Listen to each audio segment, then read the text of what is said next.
Doomsday plane.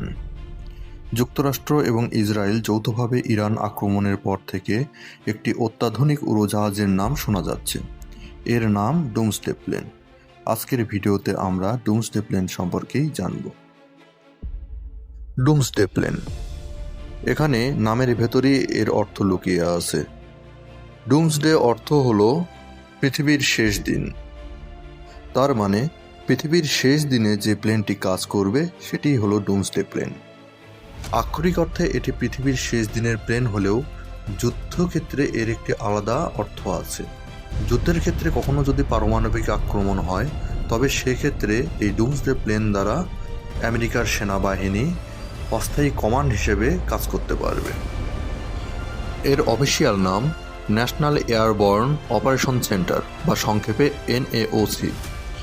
উদ্দেশ্য: পারমাণবিক হামলা বা বড় দুর্যোগে স্থলভিত্তিক কমান্ড সেন্টার ধ্বংস হলে আকাশ থেকে নেতৃত্ব ও সামরিক নির্দেশনা দিবে এই ডুমসডে প্লেন।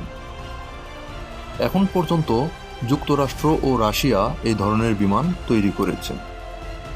এই প্লেনের বৈশিষ্ট্যগুলো হলো: এটি ইলেকট্রোম্যাগনেটিক পালস প্রতিরোধী সিস্টেম বা EMP প্রতিরোধী সিস্টেম। এই বিমানটিতে ইলেকট্রোম্যাগনেটিক পালস বা EMP প্রতিরোধী সিস্টেম আছে। EMP বা ইলেকট্রোম্যাগনেটিক পালস হলো উচ্চ তীব্রতার বৈদ্যুতিক তরঙ্গ যা পারমাণবিক বিস্ফোরণ বা সোলার স্টর্ম থেকে সৃষ্টি হতে পারে। এটি ইলেকট্রনিক যন্ত্রপাতি ধ্বংস বা অচল করে দিতে পারে। EMP আক্রমণ হলে নেভিগেশন, যোগাযোগ, অস্ত্র নিয়ন্ত্রণ সব বন্ধ হয়ে যেতে পারে, যা যুদ্ধকালীন সময়ে বিপর্যয়কর।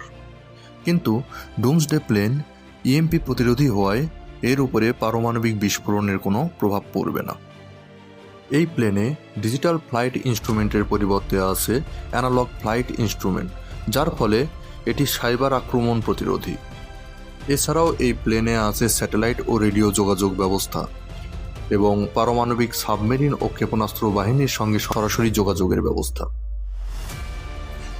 যুক্তরাষ্ট্রের তৈরি ডুমসডে প্লেনের একটি হচ্ছে E-4B নাইট ওয়াচ, যা প্রেসিডেন্ট ও শীর্ষ নেতৃত্বের জন্য উড়ন্ত সদর দপ্তর হিসেবে কাজ করবে। এটি 112 জন ক্রু সহ 72 ঘন্টা আকাশে থাকতে সক্ষম। এবং অপর প্লেনটি হল E-6B মার্কিউরি।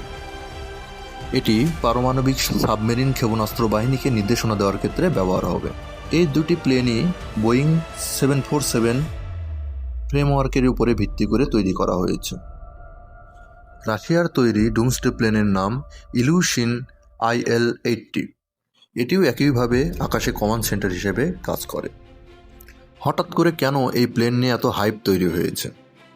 ইরান যুদ্ধ শুরু হওয়ার পরে যুক্তরাষ্ট্র একাধিকবার E-6B মার্কিউরি মোতায়েন করেছে। ফ্লাইট ট্র্যাকিং ডেটায় দেখা গেছে ফেব্রুয়ারি 28 থেকে নিয়মিত উড্ডয়ন হচ্ছে এই বিমানটি।